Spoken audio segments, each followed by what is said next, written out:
আসসালামু আলাইকুম। এটা হইছে কিচেন। কিচেন এটা হইছে আমার চুলা। তো এটা হইছে আমার সিঙ্ক। হুম?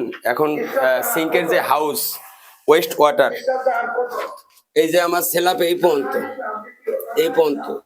তাইলে এই যে ওয়েস্ট ওয়াটার, এটা দেওয়ার মানে কি হইল?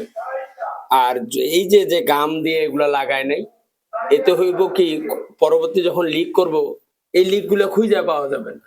তখন এই ফ্লোর ভাঙ্গা আবার এগুলারে নতুন করে করতে হবে। এটা এখন এই যে আমরা ফ্লোরটা কাটিং করতেছি, কাটিং কইরা আমরা এখন ওয়েস্ট ওয়াটার মাঝখানে দেব না, এই এক সাইডে, এইখানে এই সামান্য ডিফারেন্স এখানে। তো আমরা এটা টয়লেট থেকে এটা কানেক্ট করব।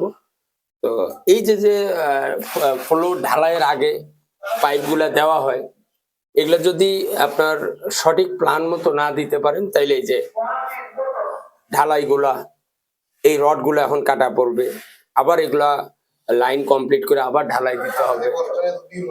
হ্যাঁ, ডাবল কষ্ট। তো এই ডাবল কষ্ট থেকে বের হওয়ার জন্যই আমার ভিডিও করা, উভয় পক্ষে, মিস্ত্রি এবং বাড়িওয়ালারা সবার ক্ষেত্রে। এটা তো এই চুলার নিচে তো আর হাউস কখনো হয় না। সিঙ্ক আছে, সিঙ্কের নিচে হাউস হবে। তো এই ব্যাপারগুলো খেয়াল করা খুবই জরুরি।